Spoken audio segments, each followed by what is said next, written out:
rapture everybody off to heaven. That's not true. That's not the teaching of the Bible. The Bible says, that he does judge and make work. All praises to the Father and His Son, the creator of the universe. Yeah, the giver of the laws and commandments, crucified for the sins of the whole earth.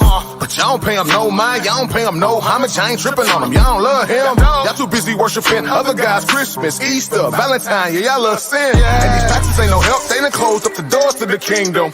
Matthew 23 and 13, tell me y'all some hypocrites. Y'all ain't even getting in the kingdom, and that's real.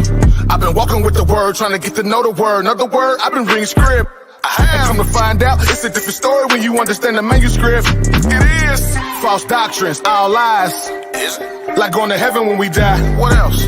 Like eating catfish and pork rinds. That's abomination in the Lord's eyes. You gotta unlearn and relearn everything that you did learn about the Most High God of these scriptures, and you better do it before He return.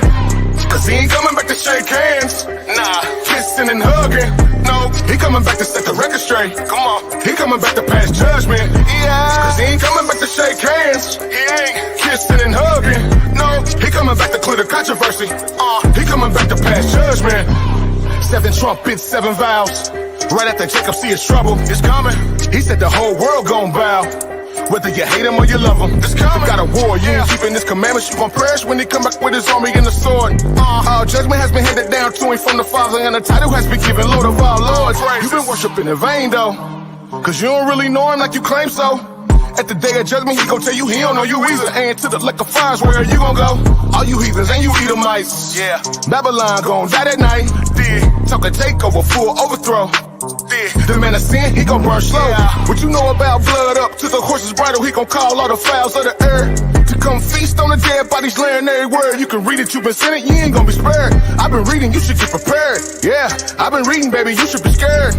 If you thinking the Messiah is a white boy with blue eyes and blonde hair, that's deception at its highest. He gon' judge you with the highest when you kick against the laws and the commandments. That's the covenant, I'm standing on it. 10 toes down, ain't no use in playing on it. You gotta unlearn and relearn everything that you did learn about the Most High God of these scriptures, and you better do it before He return.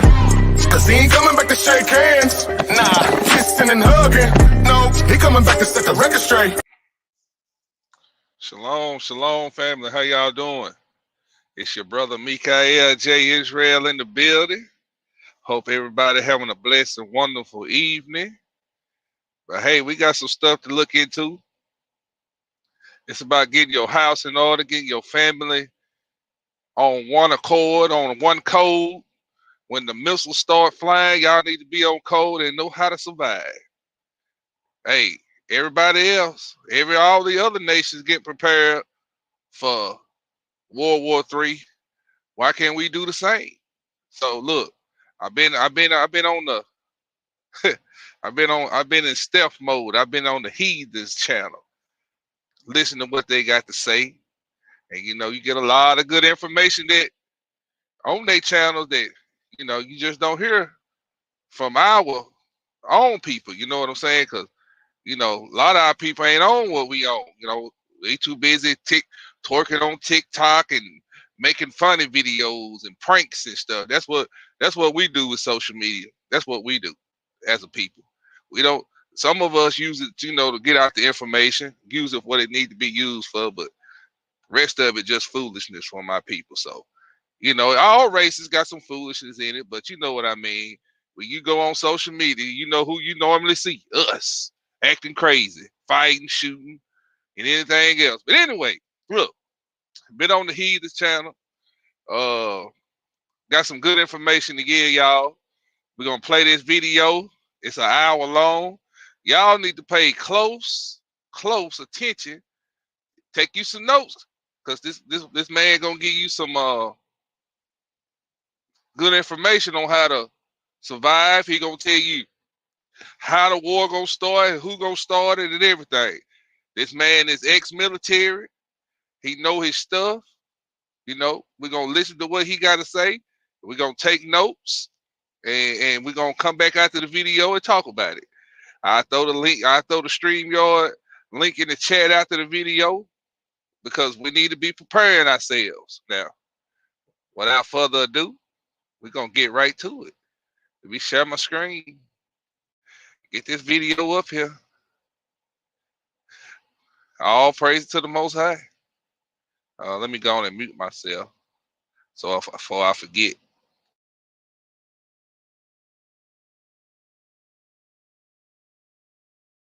The U.S. intelligence knows that Russia and China plan on a nuclear first strike. This war would be preceded, in my opinion, by an EMP strike. They intend to decapitate the U.S. military.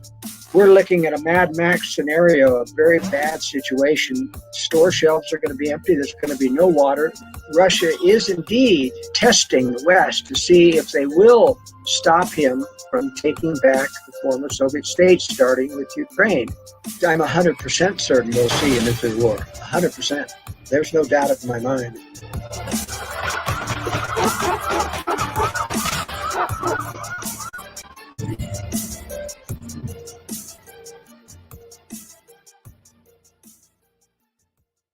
Hi, folks. Canadian Prepper here. So today on the channel, I have a very special guest. It's Joel Skousen. He's renowned in the preparedness community.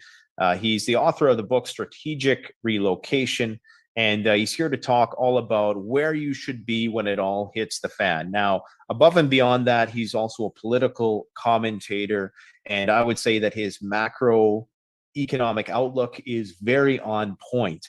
And one of the first videos I ever seen of Joel was back in 2013 when he predicted basically that in 8 to 10 years from now, we are likely going to be in a conflict with Russia. And of course, here we are today.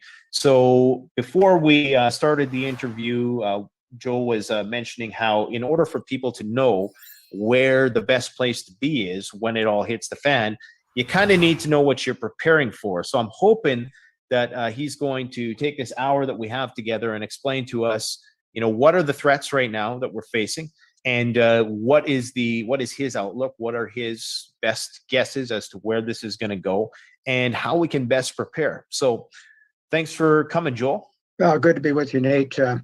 My father was born in Canada, so I have Canadian roots, and but you're in a very trying time now with the tyranny of Justin Trudeau. But a lot of people in America and Canadians as well are expecting an economic collapse. As an economist, I can tell you that you don't get an economic collapse ever unless it comes with war and occupation where you can't go to work anymore. If you just have a stock market crash, for example, or you go into a recession, even in the Depression, only 25% of people were out of work. I mean, this was not an economic collapse. It was devastating because there really wasn't a lot of stored food and residual earnings and wealth in American people. They were poor. They were distributed over rural areas. And that's why it was so hard felt, et cetera. But today they have a lot of stored wealth in the United States and Canada, as difficult as things are with the not hyperinflation, but inflation, high inflation that we're having. But these things do not cause us to get into a global new world order. The globalists have long used war, Nate, to advance the cause of globalism. That was the whole purpose of World War I, to get us into the League of Nations. And they had the Treaty of Versailles so onerous towards Germany that when the Treaty of Versailles was rejected by the United States Senate, the provisions of the Treaty of Versailles were so onerous that it guaranteed that Germany would rearm again and go to war again. That gave us World War II. We got the United Nations out of World War II, but it doesn't have any enforcement power. It doesn't have any real military power. It doesn't have any taxing power. It doesn't even have the kind of regulatory power that the EU has, which is another form of globalism, more advanced. So they need one more world war to get us into a global world government. And this is the thing that I was predicting that in 2013 and even before. But I prognosticated at that time that it would take them till about 8 to 10 years to get ready militarily to take on the West. I revised that in about 2018 and extended it further into the latter half of this decade, simply because Russia and China still are deploying their top generation stuff. They're just starting to deploy the hypersonic missiles. They still don't have, and they're starting to deploy the Sarmat 2, which 15 maneuvering warheads, et cetera. It's going to take another 5 years to build and deploy all of these things. Now, it doesn't mean that they strike in 5 years. I'm just saying that Russia and China are very wary of the United States military capability and NATO's military capability, as has been demonstrated in the Ukraine war. Everyone thought that because of Russia's massive artillery forces, that's how they generally run a conventional war, is they just blast the hell out of any army with massive artillery barrages, like you've seen in Mariupol and Severodonetsk, where they just leveled the city essentially with artillery. But everything else in the Russian military is broken. It doesn't work very well.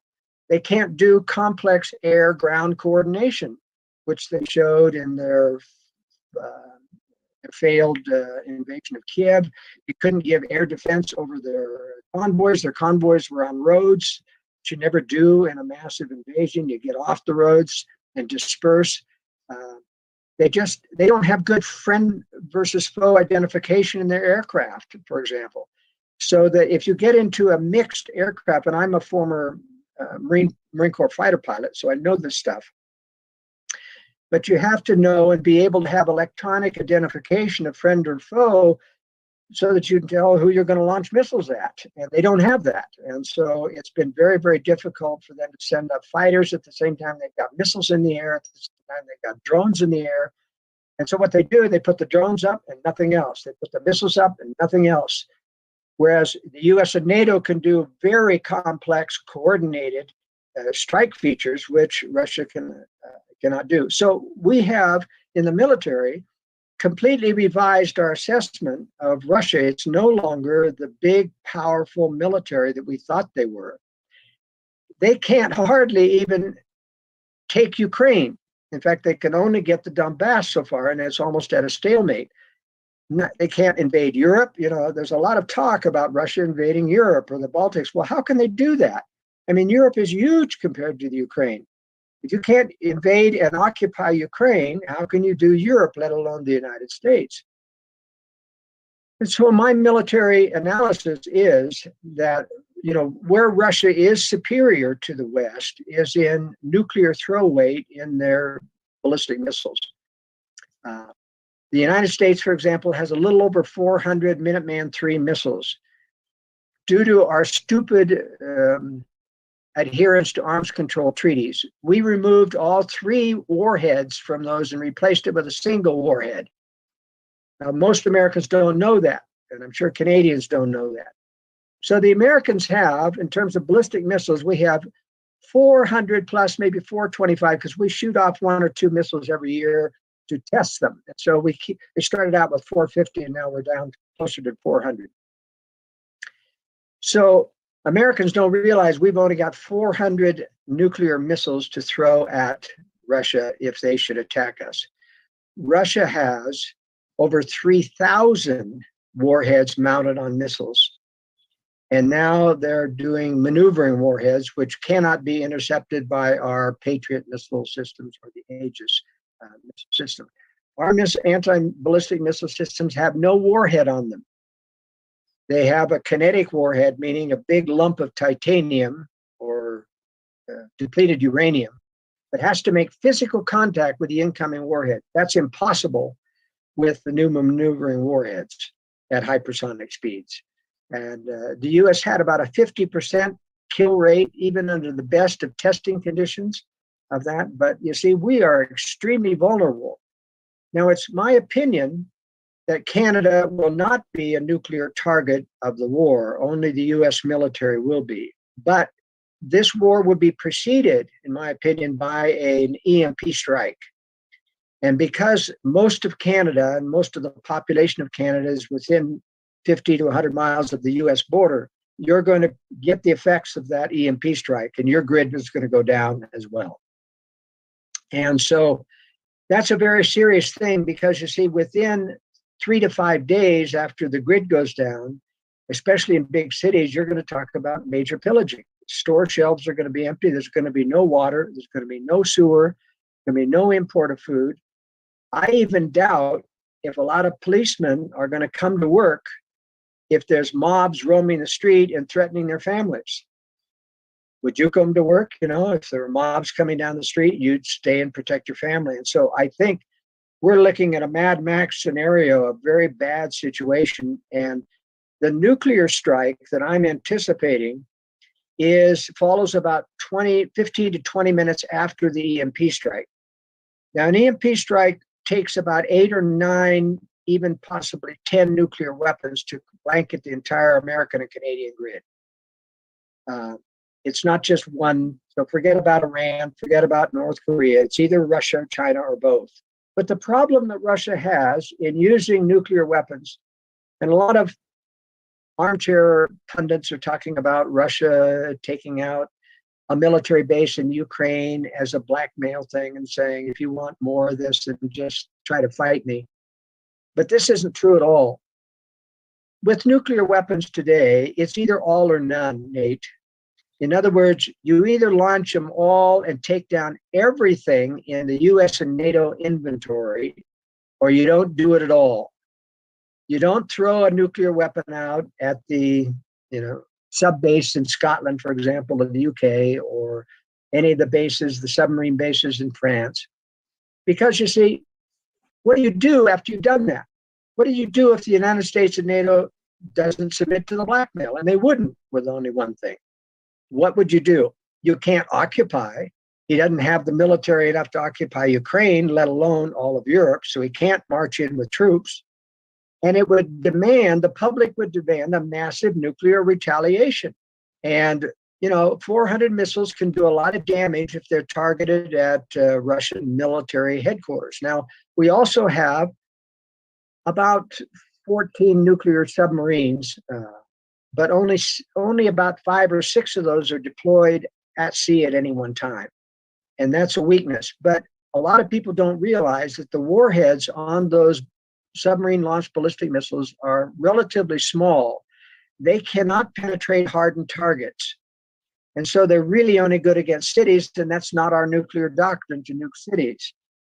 We need the larger warheads mounted on the ICBMs to hit hardened targets like Yamato Mountain, an underground city in the Ural Mountains that is about the size of the Washington, D.C. metro area underground. And we have never had inspectors in there, but we know that they're manufacturing military facilities. They have bunker systems in there.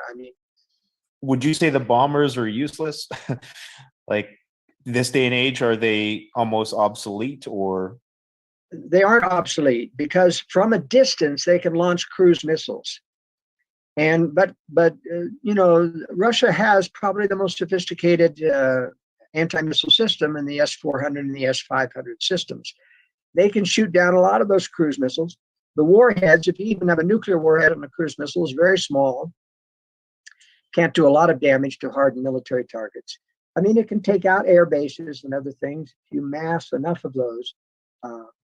And our bombers can penetrate up to a certain distance, but, Russia's a big territory. You can't go into the middle of Russia and then come back without air refueling, and you're not going to be able to do that with their anti-missile system. So we really depend on missile systems to do it, and we are really way behind.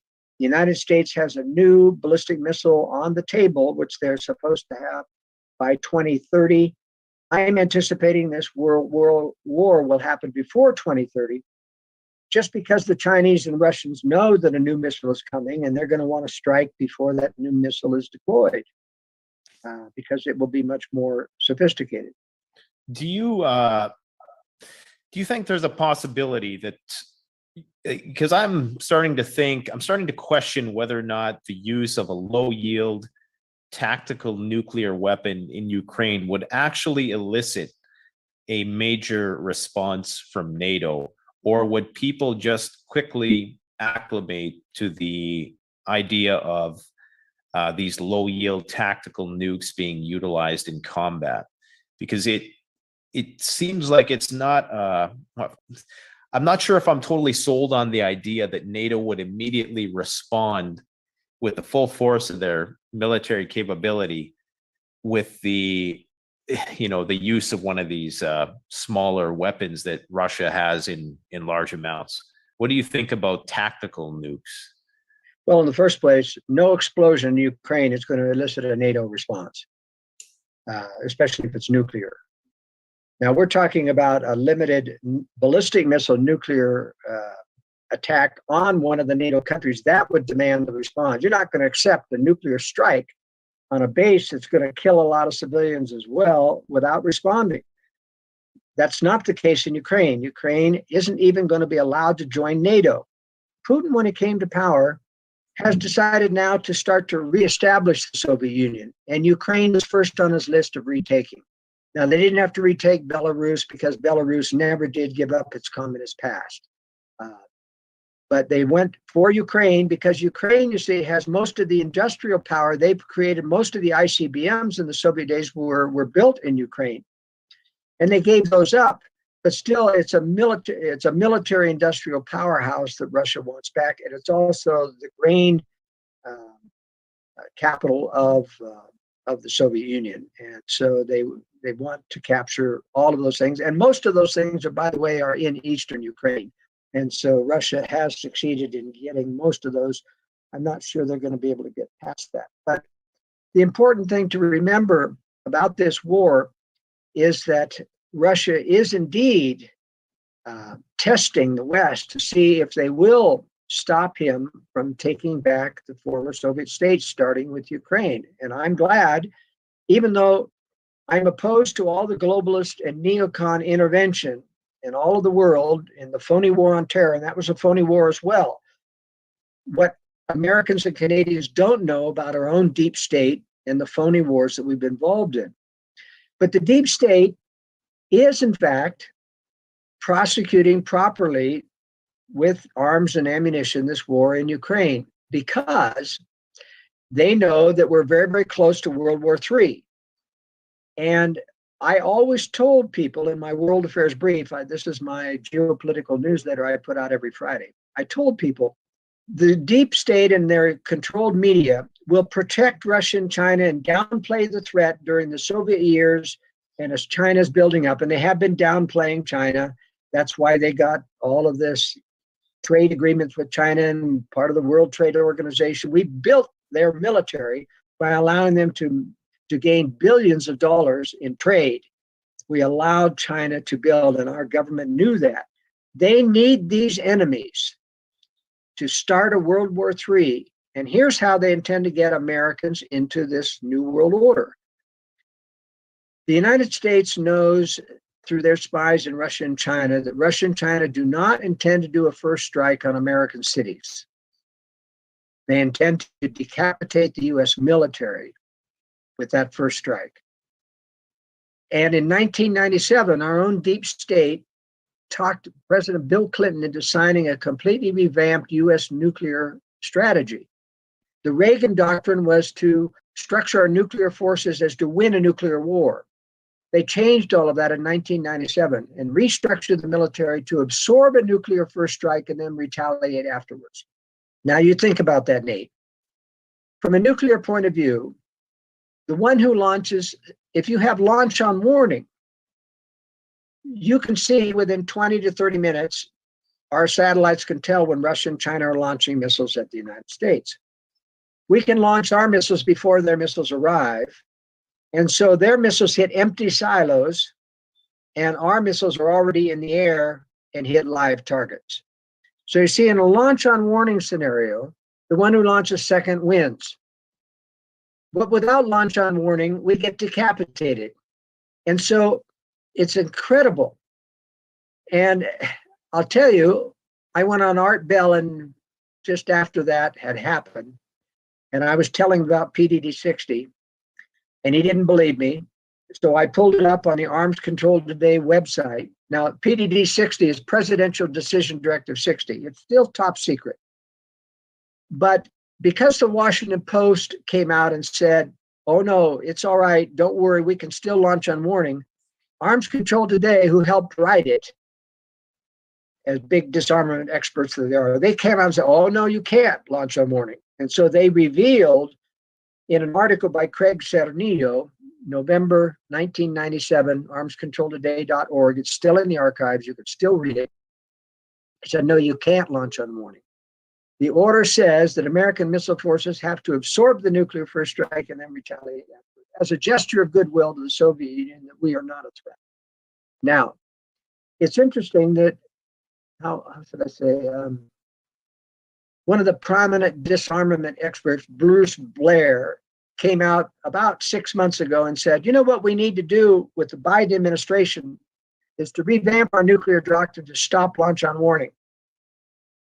And I said to myself when I first read that, I said, wait a minute, doesn't he remember PDD 60? And so I called up Arms Control Today and I said, you know, has PDD 60 been repealed? What is Bruce Blair? I mean, Arms Control Today should know. Bruce Blair is saying we need to get rid of launch on warning, and I'm telling him it's already gone. PDD 60 has never been repealed. It's still top secret. Our military forces practice launch on warning, but they're not going to be allowed to launch on warning. And why is that? Why do the globalists want to absorb a nuclear strike? Because the entire West, Canada, the US, and NATO depend on the US military to protect them. If it's decapitated, our leaders come out of their bunkers and they say, oh, we didn't know this was going to happen. Of course, that's a lie. But now that our military is decapitated, we must join together with other Western countries and have a militarized global government to prosecute war. It's the perfect excuse. COVID won't get you a military government, but a war will, and a decapitation of US military power will get you into a militarized global government. That's why I think it's there. I don't know if I entirely agree with the theory, but in line with your theory, the idea would be that once they had taken out the military bases, then they would have the leverage of holding the cities hostage with the difference of nukes that would exist. That obviously the Russians and the Chinese would have much more nukes left after the smoke cleared. I think that's what you're suggesting, right? That's exactly right. The U.S. intelligence knows that Russia and China plan on a nuclear first strike.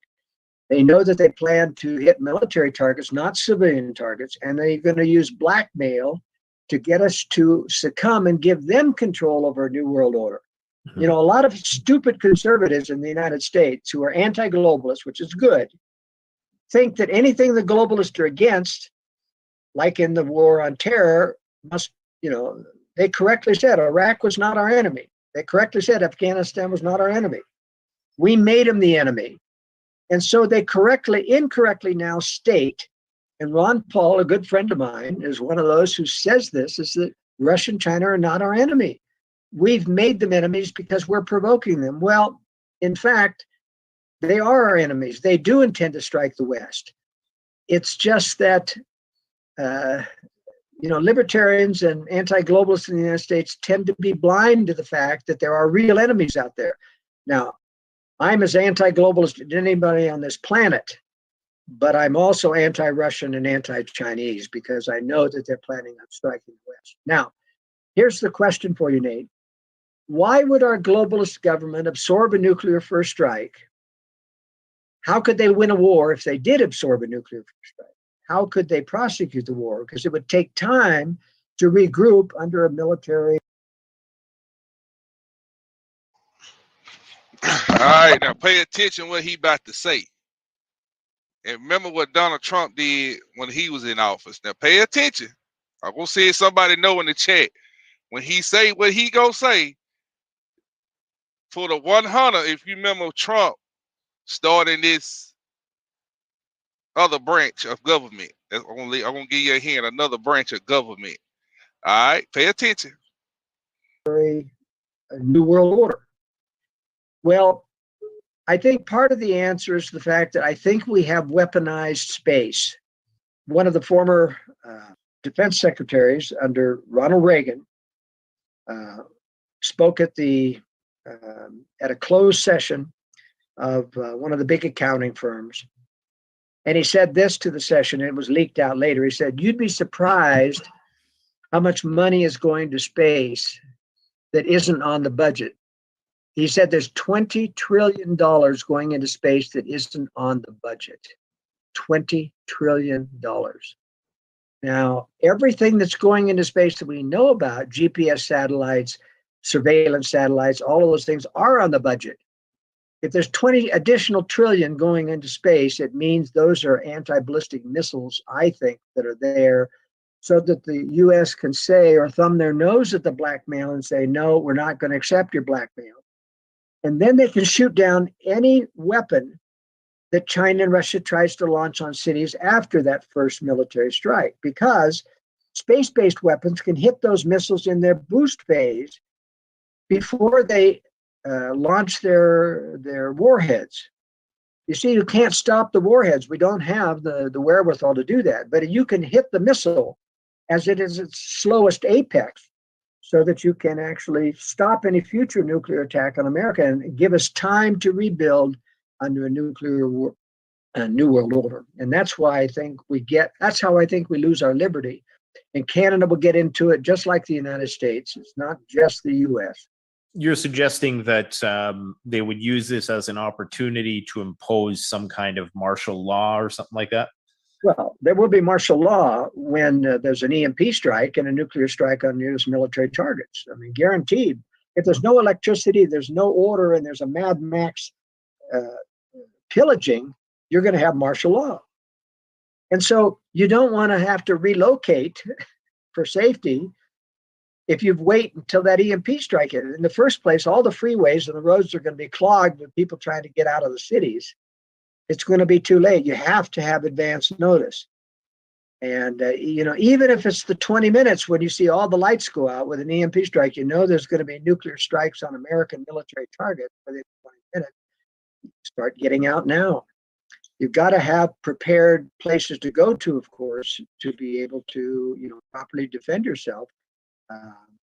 And as I've said in my book, Strategic Relocation, your greatest enemy is population density. If you're in the middle of Ottawa, trying to get out of that city and, or Calgary, any of those cities is going to be like people getting out of, when the hurricane hit New Orleans. I mean, it was just, the freeways were clogged. There was just no way to go anywhere. And then you're in a sea of freeway locked in and you're out of gas and you end up being on foot. And that's just no way to prepare.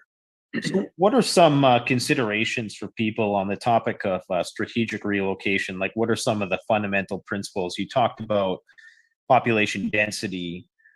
Is there other, primary considerations a person should factor into, because you're talking about this happening within, before 2030. So clearly, a person still has some time to get their ducks in a row and get prepared. So, like, where would the ideal place be?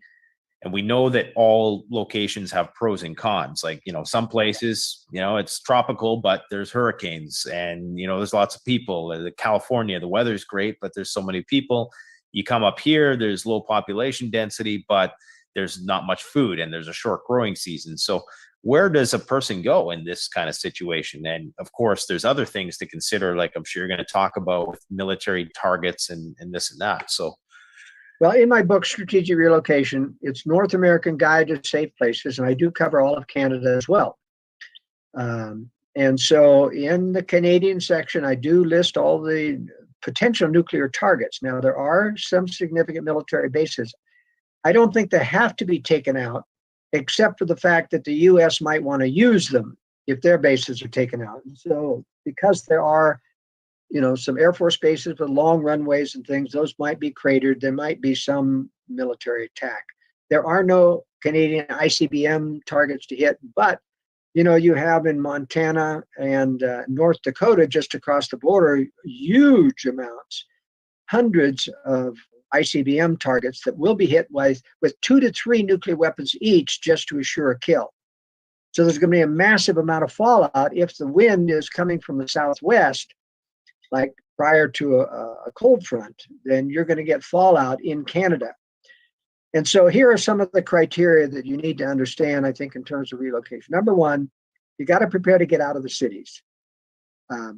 If you try to prepare within one of the major metro areas, even if you have a basement And I don't know, do many cities have basements or in Canada? Yeah, they do. Most do.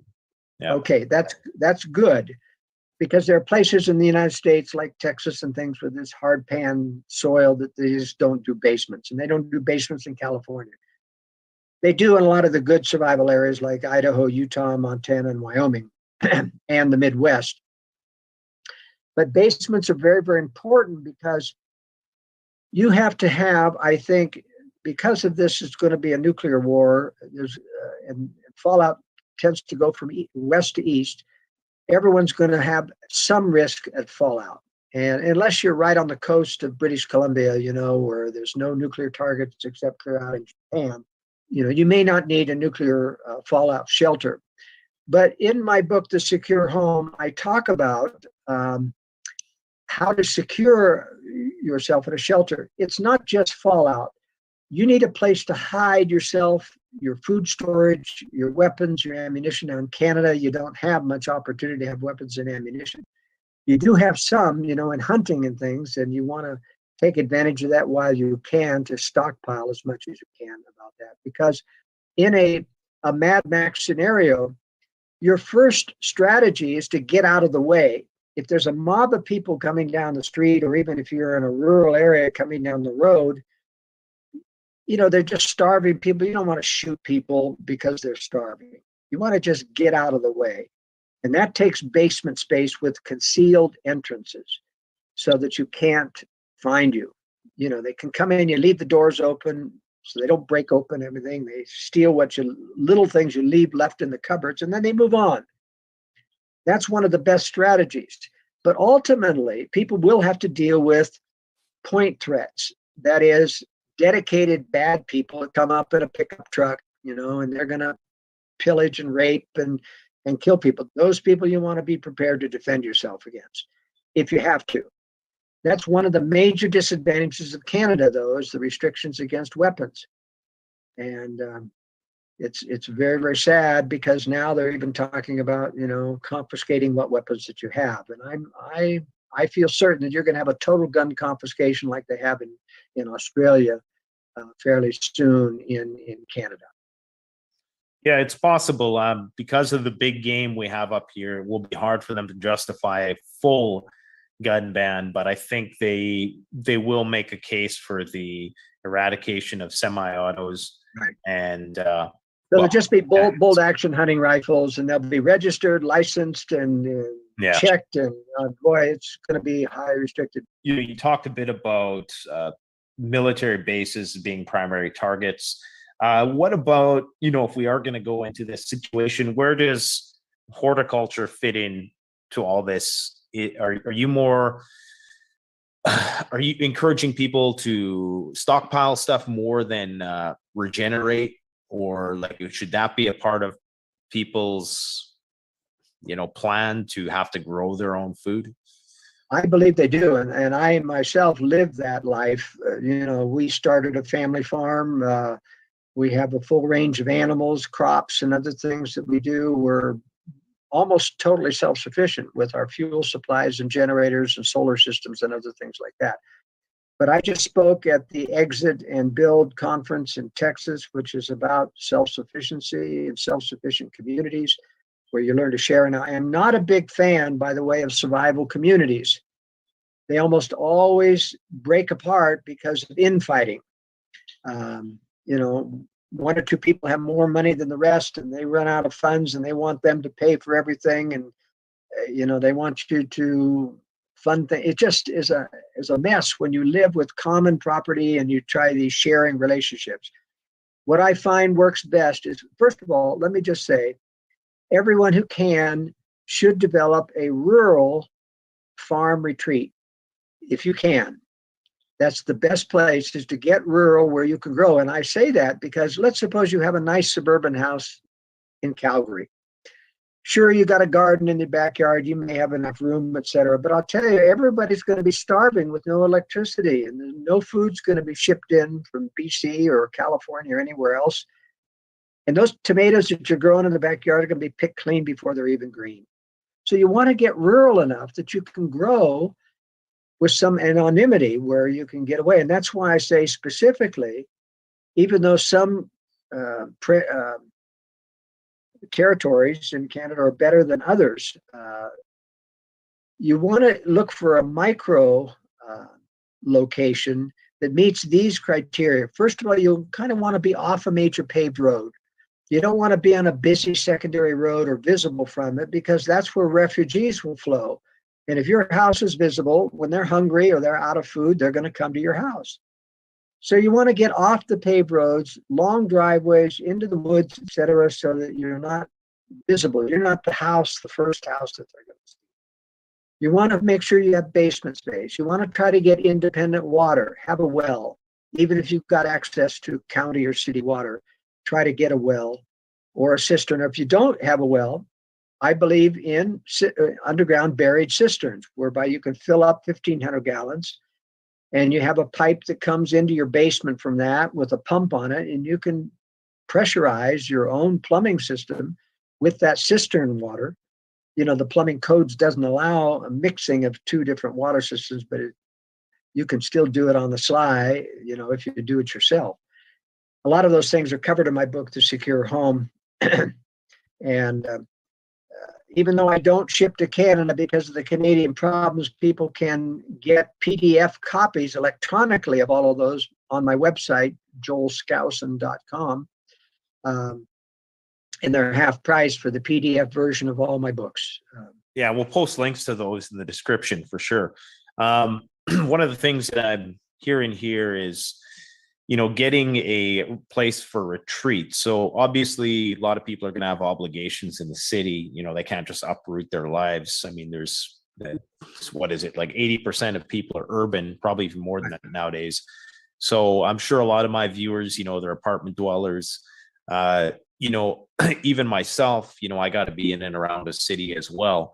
And so it's kind of difficult to fully, you know, uproot one's life and move out into the country. But what I'm kind of hearing from you is, you know, an option there, if a person has the means to do so, is just to get a retreat, a cabin, or something like that, where they can go if it gets bad, and it doesn't necessarily entail a complete, you know, moving of your life and, you know, having to take your kids out of school. And, you know, some people want to homeschool. Not everybody has the ability to do that. So is there any other, like, let's say a person had to bug out, you know, is there considerations for that? Do you discuss that in the book? I do. And here's the general strategy. First of all, if you've got to stay in the city, get to the periphery of the city. Don't be in the middle of the city. You want to be, if things start to melt down, you want to be on the outside of the city so that you can be one of the first ones out on the road to get to your retreat. So we're talking about a two-step retreat process here. A semi-suburban home in the rural outskirts of the city so that you're still within distance of a reasonable commute. And, you know, and try to work from home, or try not to work in downtown, you know, because if you're working in downtown, even if you live on the periphery, you may not be able to get home, you know, if the crisis happens at that time. But I believe that if you've got a basement, and one of my books is called the High Security Shelter book, it's got architectural plans about how to do a cement block shelter within an existing basement and how to conceal it. So that you wall off a portion of the basement so that you've got someplace to hide. That's just in case you can't get to your retreat, or you have to wait until all the traffic jams get cleared before you can get out of town. You want to have those two options of being able to have a home that you've got some stockpiles in, and a safe room that's concealed so that you can at least weather the storm for a couple of weeks while things clear out a little bit, and then make your move to a retreat, especially if it's some distance away, which it should be, because refugee flows, once they pillage the cities, will eventually start going then out into the rural areas. And that's why I say you kind of want to be off the beaten track and down a long gravel driveway rather than on a major secondary road. And what is your thoughts on bunkers? We have Ron from Atlas Survival on the channel quite often, and, you know, he builds some of these safe rooms that you're talking about. Although I don't know, I'm sure some of his clients conceal them. That's a very interesting idea to have a concealed panic room because, I think a lot of people would say that, well, you're never going to be, some people would call it like a grave or, a bunker. The common criticism is that while you're going there, to die, you're going to be cornered. People are going to find a way in or, find a way to smoke you out or something like that. But I think the idea of concealment is where I think, your idea has merit, and I've actually, I went out to look at this retreat recently because I'm in the market for some land right now. And I noticed in this house, they must have been preppers because they had this room, tucked away, which was clearly like it was still kind of under construction. And I seen what they were trying to build like a secret room in the basement that didn't have a door access, or perhaps had one of those like hidden, hidden where you pull the book and the thing opens up or something like that, like in the movies. So I think that idea does have merit for people who have the resources to do it, right? But if a person actually, it's cheaper and safer than your variable shelter. If you buy a tank shelter, a metal steel shelter, and it comes in on a truck and a crane, first of all, everybody in the neighborhood's going to know you've got one. Yeah. It's very hard to conceal those things, and they're very obvious. And here's the problem. You plant this thing in the backyard, and you've got a hardened entrance, and there's a blast door, etc. But you've got vents that come up out of the ground. You've got to have ventilation.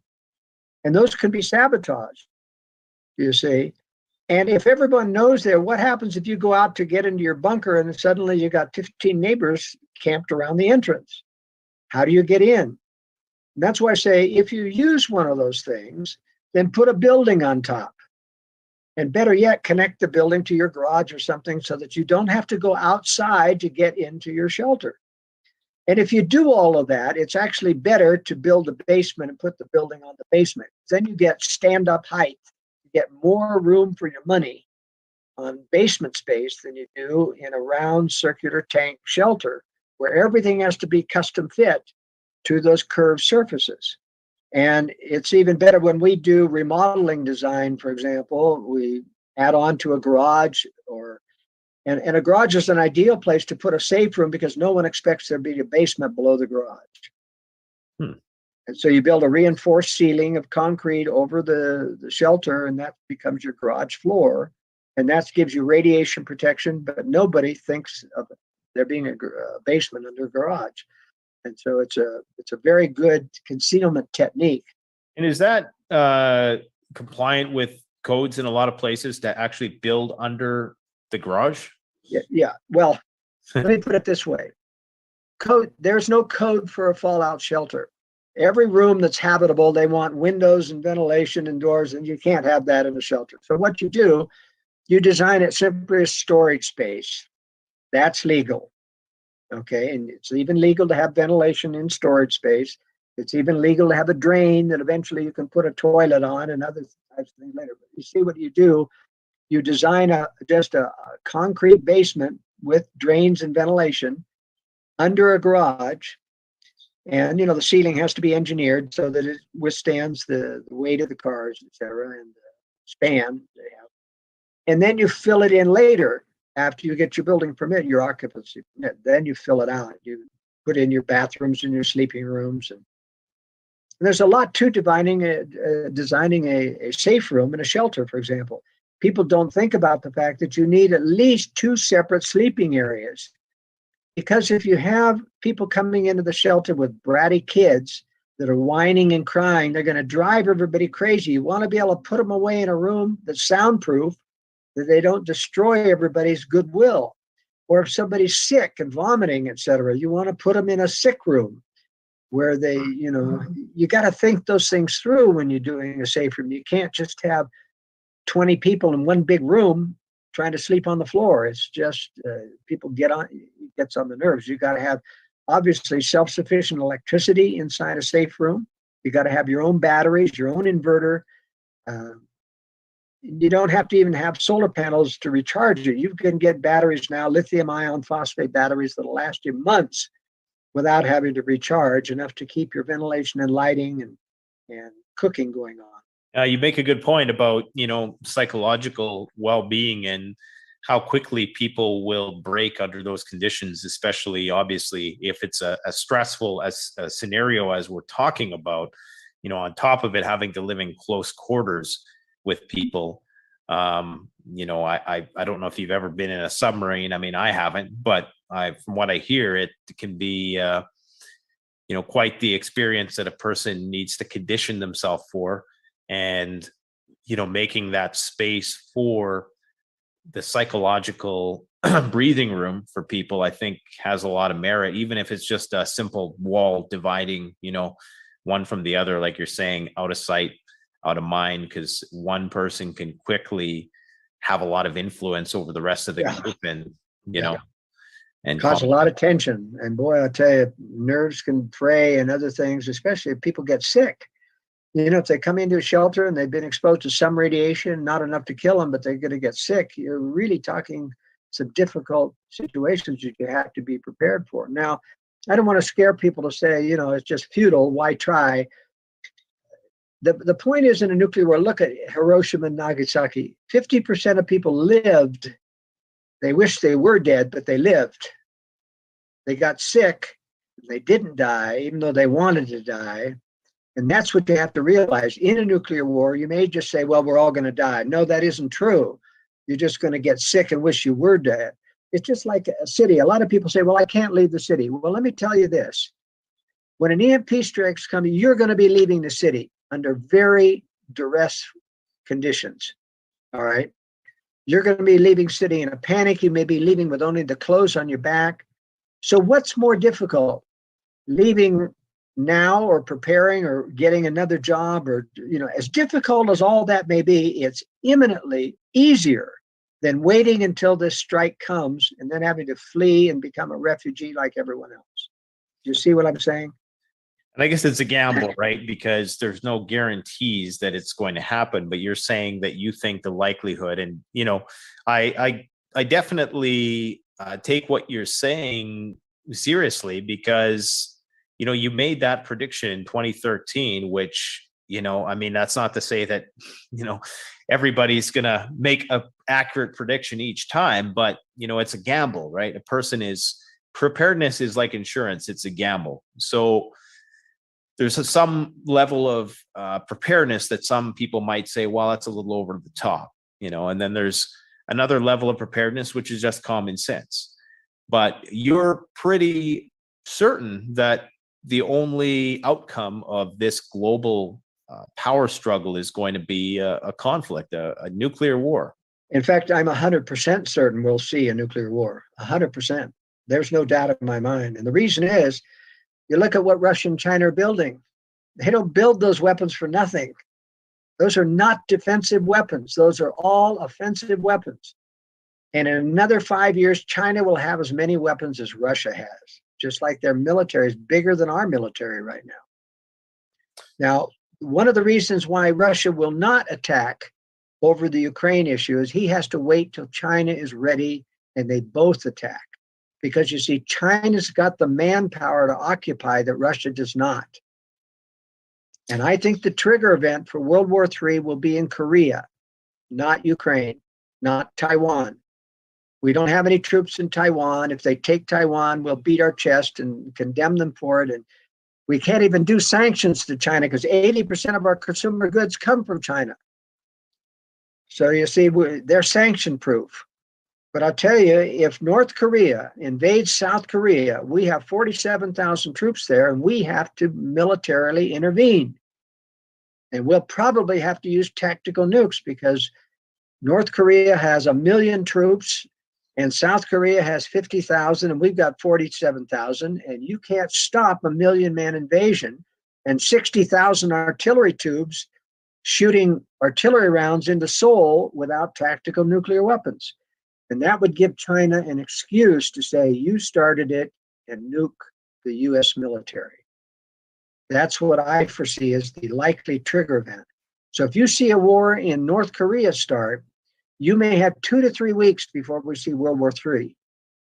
That's a good deal of warning. to be able to get out of town. But you need to make preparations before then, or it isn't even enough time. There's a lot of good people in the major urban areas because of jobs. But I can tell you after this EMP strike, there will be no jobs. The job is gone. So don't stay in the big cities because of family. Don't stay because of a job. Within 3 to 5 years, I'm predicting, you won't ever see that job again. If you haven't prepared to be semi-self-sufficient and to grow some food and to establish yourself somewhere, you're going to be rural. You're not staying in the city. You're going to go rural. So you'd better prepare and find a place with friends or family or somebody who's out in the countryside. I can't be more serious about that warning. Yeah, I have a T-shirt that says "Go off grid now because soon you won't have a chance." So it's kind of in line with what you're saying. And think what's available here. You've got inverters, you've got batteries available, you've got solar panels available. They won't be available when the EMP strike comes. Nothing's going to be. You won't be able to order a single thing. So with this North Korea tension, do you think it would be a situation whereby the North Korea was provoked, or would it be North Korea just finally reaches the point where they're ready to imperialize the South, or like how would that start? Why would Remember that North Korea is a complete puppet state of Red China. Complete puppet state. They won't make any move until China says we're ready to take on the West. When China gives them the go-ahead, Kim Jong-un's going to attack South Korea. Unification. They keep talking about it all the time. We've got to be unified. Just like China with Taiwan, we've got to be unified. We've got to take Hong Kong. We've got to take Taiwan, and they will do it. They'll probably take Taiwan this year, and it will not lead to World War III, in my opinion. Because I do not think we'll defend Taiwan. Yeah, and you have to defend South Korea. Yeah. We have 47,000 troops there. That's a good point. And I will say, I'd encourage people to watch some of your other interviews because you have some views which are fairly non-conventional in this space, in this alternative space, where a lot of people talk about, the collapse of the US dollar, and you make some arguments against that prospect, of course, with the Taiwanese situation and whatnot. So I would definitely encourage people to take a look at some of your other interviews. I know we're a little pressed for time because I know you got to get going, but I wanted to ask you one more question about what do you know about what other countries are doing to prepare for this possibility? I talked to Peter Pry recently. I'm not sure if you're familiar with him. Yes, I am. Yes. Yeah, and he was talking a bit about, the bunker systems in Russia and their preparations. What do you know about or have you heard, I guess, about government preparations for, what could potentially come to pass? Like, what are they doing? How deep are they digging?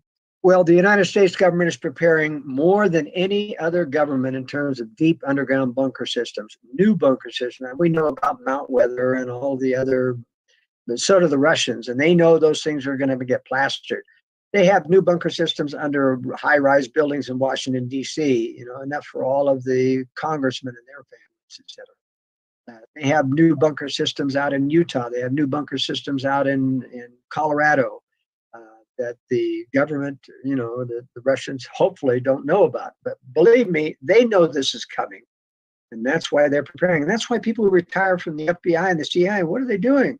They're building survival homes and things in Colorado and Wyoming and other things. Some are even stupid enough to go to New Zealand. They don't realize that New Zealand and Australia are going to get occupied by the Chinese. The Chinese have to take Japan, Philippines, all the way down through to provide this wall, just like the Japanese tried to do during World War II. The Chinese will follow suit. And that's why Australia is really, and New Zealand, going to be problem countries. And to have given up their arms, to disarmament is really It's interesting because a lot of the Silicon Valley types are buying up properties in New Zealand as kind of a refuge for, what we're talking about. It's not going to work out. They're going to be trapped. And you don't want to live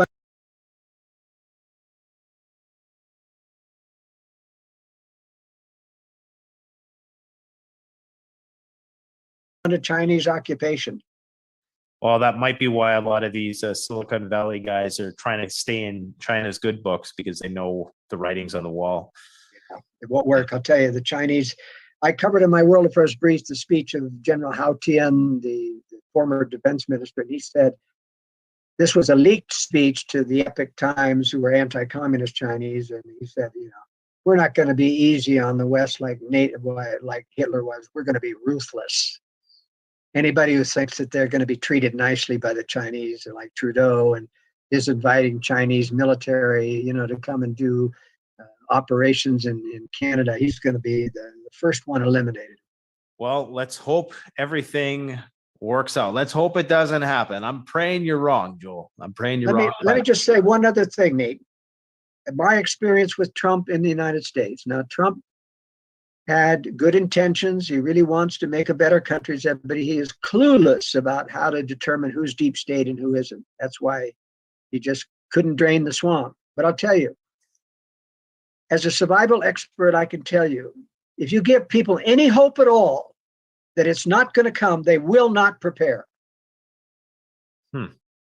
If you give them hope that there's a Donald Trump that will save them, they will not prepare, because it's hard, it's costly, it's time consuming.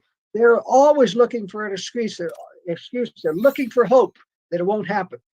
Let me tell you, don't have any hope that this war is going to happen. If you prepare, you're going to survive it. That's your hope. But do not hope this isn't going to happen, because Russia and China are not preparing, and our own deep state in your country and mine are preparing to get us into a tyrannical world government, and it's going to happen. These people already control both our governments. So don't hope, don't be optimistic, be pessimistic and prepare.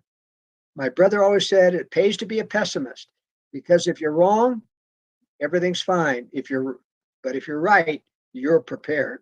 Everything's still fine. Yeah. All right. Well, there you have it, folks. Joel Skousen, thanks for coming on. And we'll post some links in the description to your Amazon books. Is there any other place you'd like to direct people? Don't go to Amazon. That's a deep state organization. Get the PDF books from my website, joelskousen.com. And if people want to subscribe to my World Affairs Brief, that's at worldaffairsbrief.com. It comes out every Friday, and I discuss the world situation from what the deep state is trying to do to us. Perfect. Thanks a lot, and thanks for coming out. We appreciate it. My pleasure. You take care. The best way to support this channel is to support yourself by gearing up at Canadian Prepare.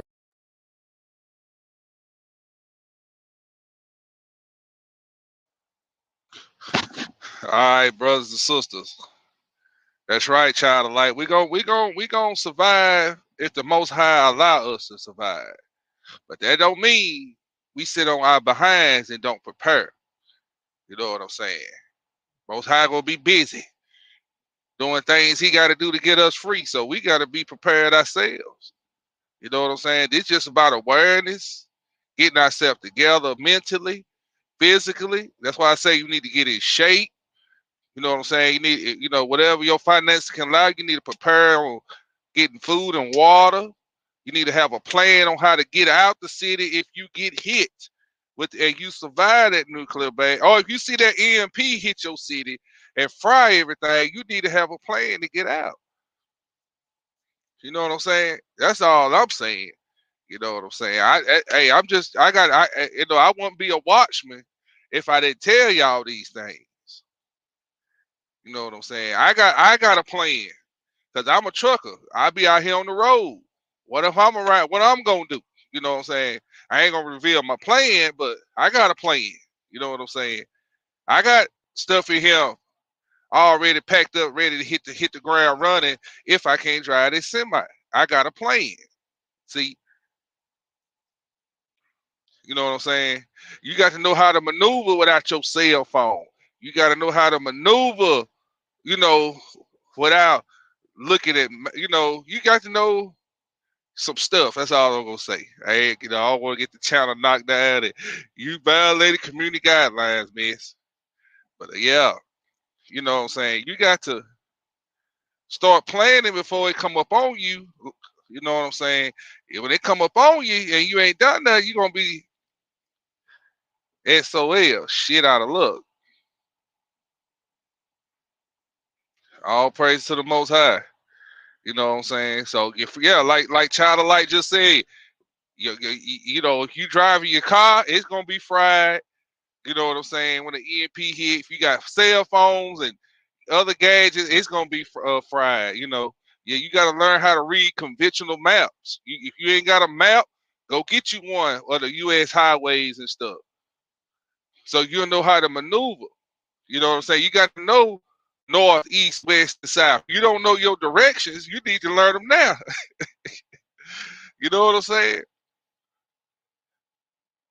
You know, we going back to I told y'all when Most High said in Jeremiah chapter 6, I think. I may be wrong. But anyway, I'm shooting out the hill. He said we got to go back to the ancient path. We got to seek the ancient path. You know what I'm saying? We got to get back to the generation of old. See, we getting ready to go back. We getting ready to go backwards for a little while. If you don't know how to garden yourself, you don't know how to fish, you don't know how to clean no animals or clean fish, or know what to eat in the wilderness or out there, if you know when shit hit the fan, you know what I'm saying? You need to know this stuff. You need to be on YouTube. It's how to clean a fish, how to clean a deer. They got videos, how to do this and how to do that. You need to be learning this stuff. You need to get your almanac. You know what I'm saying? These are the things you need to be doing. The little things. These ain't nothing big. Go to Walmart, get you a fillet knife. You know what I'm saying? Get you a fillet knife. Learn how to fillet. You know what I'm saying? So these are things you got to do. If you might not need it. Most High might make a way for us. We might not need it, but it's best to have it than not have it. All I'm saying, Hebrew. Yeah, get you some good boots. You know what I'm saying? Get you some good. Get them chillins. That's how we say down south for children. Get them chitlins, some good stumping boots. You know what I'm saying? Get you some good stumping boots. You know, I'm telling you now, you got to get ready. You got to get in shape. You got to, start walking long distances. Get your wind up, as we say. Get your wind up. Start drinking plenty of water while you can. Get these up, you know what I'm saying? Get this stuff going. Get your MREs. Get your get your canned good. Get stuff you gonna need. This is not hard to do. This is everybody else preparing outside of our race. Why aren't we preparing? You know what we too busy want to do as a people? We want to twerk our booty. That's what we want to dance and twerk while everybody else got their families on the shooting range, one shot, one kill. But we in the ghetto spraying up the block, can't shoot straight with the gun turned sideways, can't hit your target. See, you finna see something. See, I can show you videos of little 5 and 8-year-olds on the gun range putting a bullet right through the eyeball of a target. One shot, one kill. Daddy Esau teaching the little young white boy and his little white girl how to shoot that thing. One shot, one kill. How to load it with it blindfolded. Know how to load it in the dark. See, we ain't doing that. You gonna have little murderous little children running around here know how to put you down quicker than you know how to put somebody down. You got to study the anatomy of the human body, the pressure points. Study the pressure points. You know what I'm saying? Study those pressure points. Know where the arteries at. Better learn this stuff. Because you don't need to use a lot of energy when it come time for comeback time. You see what I'm saying? You need to know where to hit him, go to get him, lay him down quick as you can. Conserve your energy. You know what I'm saying? And you got to get used to staying up in the middle of the night. Staying watch on guard. You know what I'm saying? Going with 2 or 3 hours of sleep. What I'm trying to tell you, get your body trained to it. Ask the Most High to get you ready for war. Because he's telling you what time it is. It's wartime. And when shit hit the fan, and when goods and everything else become less and less, and if the government do step in and help us, or help the American people, let me put it that way, you're gonna be last in line to get anything if you're gonna get anything. So why not just let me go and get mine now, so I won't have to be in these lines. I won't be out there in the grocery stores with these knuckleheads looting at the last minute, because you know who's gonna be doing all the looting? Black people. It's gonna be some whites in there. It's gonna be some other nationalities, but it's gonna be mostly you Negroes, because you wasted all your tax money. You wasted all your money going on trips and going on girlfriend trips and having hot girl summers and hot boy summers and snorting and doing pills, and that's what we do. But everybody else getting ready. Everybody else in the countryside learning how to kill and hunt and fish and stuff. What we do? We want to go to the club. We want to buy bottles. We want to listen to silly rap music all day.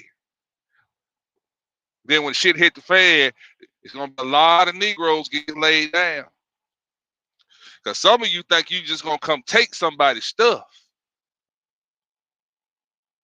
That's what some of you thinking. I done heard people say that. I just wait.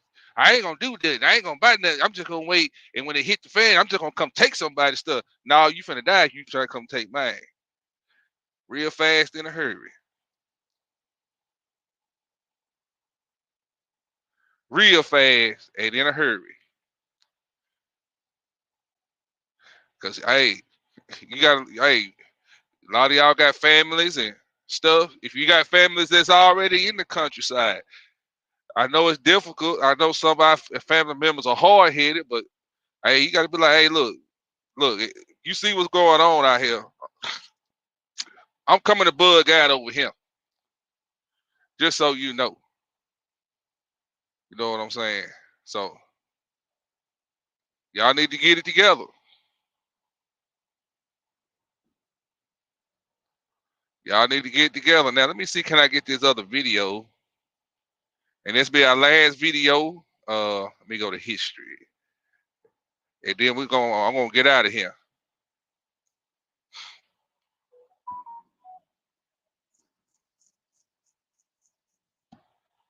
All right, let me get it queued up here. Get your house in order now.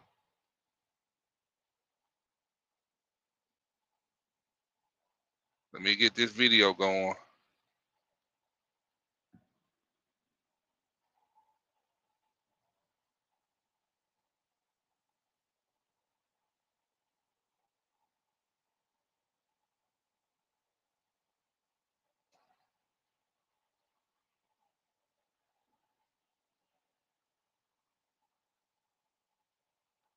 All right, hold on. I'm gonna get it going. I'm getting it together, y'all. Just give me a sec. This is what it's gonna look like. Ooh, that look nasty. Is it sharing? Yeah, it's sharing. Hold on, y'all. Let me get it. Let me get it together over here.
That's what it's gonna look like. I'm just gonna give you an idea on what it looked like.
Give me a second, family. Give me a second.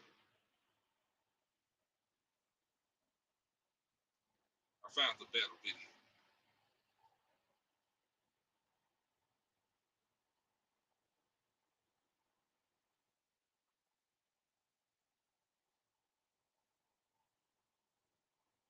Yeah, just give me a second. Let me get it on the screen.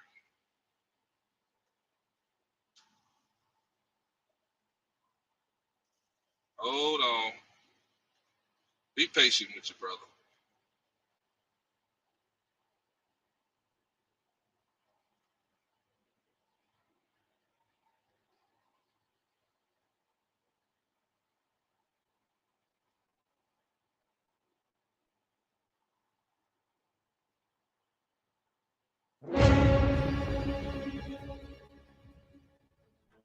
It's been over 80 years since a major conflict has broken out in Europe. The result has left many with a deep sense of uncertainty. Nearly 70% of Americans surveyed by the American Psychological Association feared that we are at the beginning stages of World War III. The prospect of nuclear conflict, once unthinkable, is now a very real possibility. Today, we're going to explore the unthinkable. How would the United States respond during a nuclear conflict? What's America's nuclear war plan? How many nuclear weapons are readily available to the president? Where are they? What are their targets? How many missiles would be launched? How many casualties could we expect after American bombs reach their destinations? What would the world look like going forward? And most importantly, could the United States win a global nuclear war?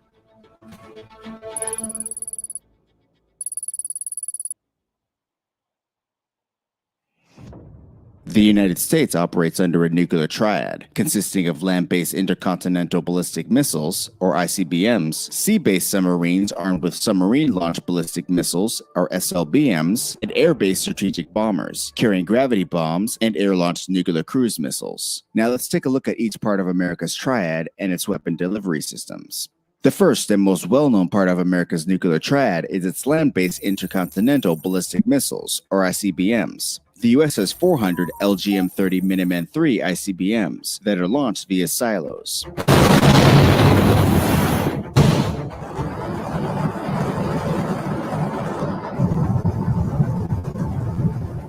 These 400 missiles have a range of over 6,000 miles and have near pinpoint accuracy. When launched, the three-stage Minuteman III travels at speeds of over 15,000 miles per hour, reaching its target in under 30 minutes. Each Minuteman III missile carries one warhead. 200 Minuteman III missiles are armed with a 335 kiloton W87 Mark 21A warhead, while the other half are armed with a 300 kiloton W78 Mark 12 warhead. Each warhead has around 40 times the destructive power of the bombs dropped on Japan in 1945. America's Minuteman III silos are based in 3 rural areas: the 90th Missile Wing at F.E. Warren Air Base in Colorado, Nebraska, and Wyoming, the 91st Missile Wing at Minot Air Force Base in North Dakota, and the 341st Missile Wing at Maelstrom Air Force Base in Montana. Each wing has 3 squadrons, and each squadron has 50 Minuteman III silos. They're collectively controlled by 5 hardened underground control launch centers, each operated with 2 military officers around the clock at all times. In the event that launch command centers are destroyed in a surprise attack, or the military officers inhabiting the launch command control centers get cold feet, these missiles can and will be remotely launched from an airborne command center, carrying out orders from the president.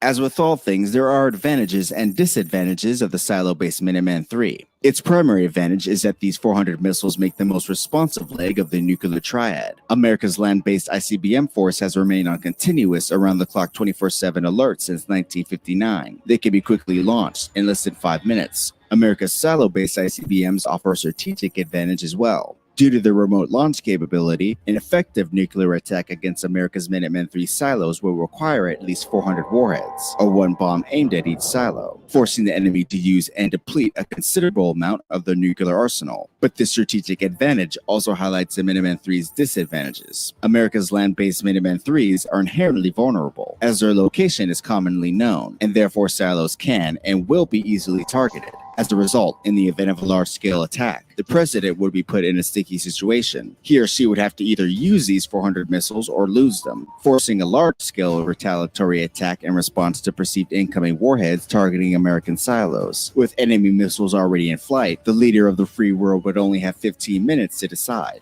And once a missile is launched, there's no turning back. The second arm of America's nuclear triad is its air-based strategic bombers. The U.S. Air Force currently operates a fleet of 66 strategic bombers. America's strategic bombers are organized into 9 bomb squadrons and 5 bomb wings at 3 bases: Minot Air Force Base in North Dakota, Barksdale Air Force Base in Louisiana, and Whitman Air Force Base in Missouri. There are 300 nuclear weapons currently deployed at strategic bomber bases in the U.S. An additional 100 tactical nuclear bombs are deployed at NATO air bases in Europe.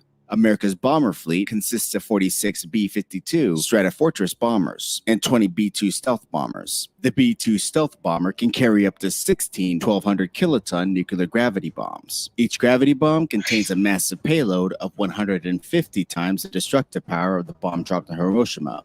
The B-52 Stratofortress bomber is a long-range heavy bomber with the ability to travel up to 9,000 miles without refueling. The B-52 carries up to 20 AGM-86 subsonic air-launched cruise missiles. When launched, the AGM-86 missile can travel over 1,500 miles at speeds exceeding 555 miles per hour, using its independent guidance system to deliver a W-80 150 kiloton warhead to its target in less than 90 seconds. Each warhead contains around 20 times the destructive power of the bomb dropped on Hiroshima. The primary advantage of using air-based strategic bombers is that they can be called back if necessary. Furthermore, subsonic air-launched nuclear cruise missiles are a lot harder to defend against. When launched, an enemy force would have to counterattack each missile individually, making defense costly and complicated. The small size also makes them difficult to detect on radar.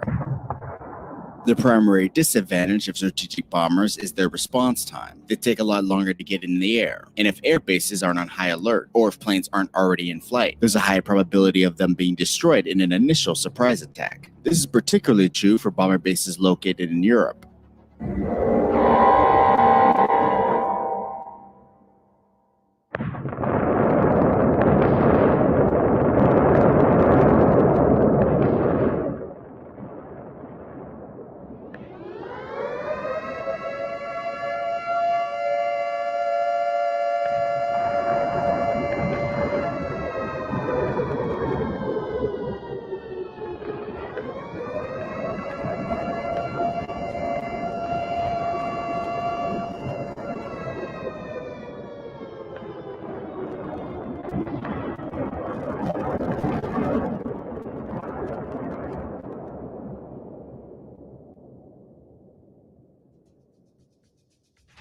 The last and most important part of America's nuclear triad are its nuclear-powered ballistic missile submarines. The U.S. Navy operates a fleet of 14 Ohio-class ballistic missile submarines. Each submarine carries 20 Trident II submarine-launched ballistic missiles. The Trident II SLBM is the most destructive weapon in America's nuclear arsenal. Each missile is armed with either 4 or 5 475 kiloton W-88 warheads. In theory, each sub can launch its entire 20-missile payload virtually undetected in under 7 minutes.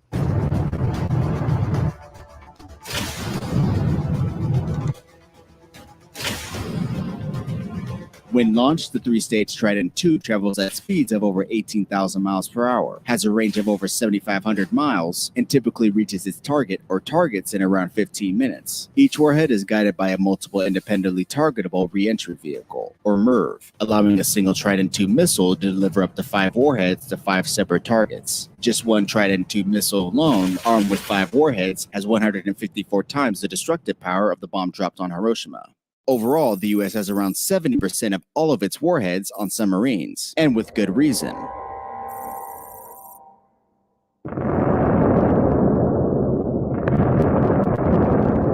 There are numerous advantages of the ballistic missile submarine. For starters, they make up the most survivable leg of the nuclear triad. Ballistic missile submarines are virtually undetectable at sea. Their stealth design makes finding one an almost impossible task, giving pause to potential adversaries. With at least 10 submarines on constant patrol at all times, ballistic missile submarines assure that the US can strike at any time, anywhere, even after a surprise attack. With each sub carrying an average of 100 warheads each, they have enough firepower to make just one submarine the 6th most powerful nuclear power in the world. In terms of disadvantages, there simply are none.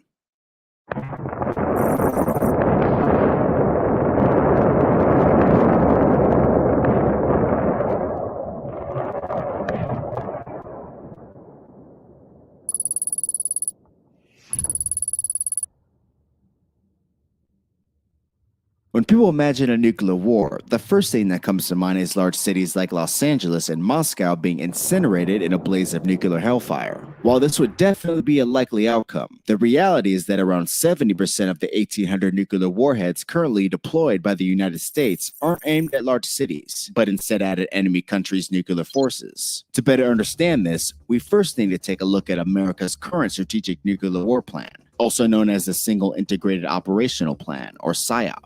First drawn up in 1950, the SIOP focused primarily on the Soviet Union. While today most of the weapons in the war plan still target Russia, other countries such as China, North Korea, India, and Pakistan are included as well. In this video, we'll take a look at a nuclear exchange with the only nuclear power comparable to the United States, the Russian Federation. This portion of America's nuclear war plan is called Major Attack Option 1. Major Attack Option 1 is the most demanding attack option available to the president. Should the Commander-in-Chief order Major Attack Option 1, the resulting attack would consist of over 1,000 warheads, targeting Russian nuclear forces, including ICBM silos, road mobile ICBMs, submarine bases, primary airfields, nuclear storage facilities, design and production complexes, critical command and control facilities, and civilian population centers. Now let's take a look at Major Attack Option 1, its Russian targets, the American nuclear weapons used, and the overall outcome of an American thermonuclear attack on Russia.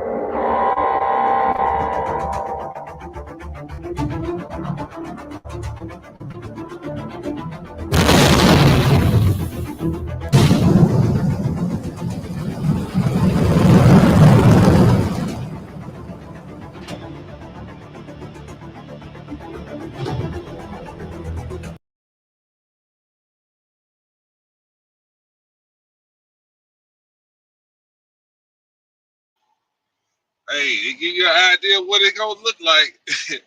Hey, brothers and sisters. Hey, I hope y'all got some good information out of this. Like, share, and subscribe. Just take heed of what you just, just stay prayed up. Keep doing the things you know that is right. Keep the commandments. We ain't got long. This thing is speeding up faster than I thought it was. It's something every day. He said part 1. I want to see if he got a part 2 to that video. He got all these videos on him. Nah, he ain't got a part 2 yet. But anyway, yeah. So, hey, I want to sign off. Y'all be careful. Be cool on your stool. It's your brother Mikael. J. Israel in the building. I gotta hit the highway, y'all. Gotta grind. I hit the wrong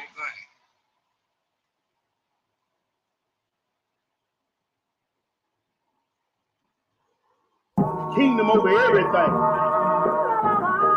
You can say kingdom over everybody. Are you willing to put your mind, body, and soul on the line?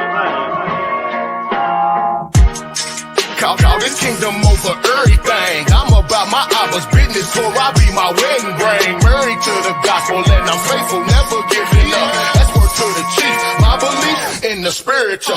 Do the work, plant the seed. Christ is what these people need. Not them doctors that y'all feed. Souls burning cause of greed. Hands to the piss out, like the swizz that from my brizz out. 10 toes biz out as I'm praying for my criz out. Precept on them precepts while I let the spirit direct. Every move I miss, can't let the serpent take my soul away. Praying for the strength to make it through the day. Darts flying at me, but a feast just keep me strapped. Pappy say he got me long as I worship his son. He say I'll never lack as long as he is number one. He is. That's why I'm on my knees begging for forgiveness. Regardless what y'all think, this kingdom business. Call it KOE. I won't let you get my life. I won't let you get my body. I'm a soldier of Yahweh. We gon' kill Illuminati. It's the kingdom over everything. We want the kingdom over everything. We call this KOE. I won't let you get my life. I won't let you get my body. I'm a soldier of Yahweh. We gon' kill Illuminati. It's the kingdom over everything.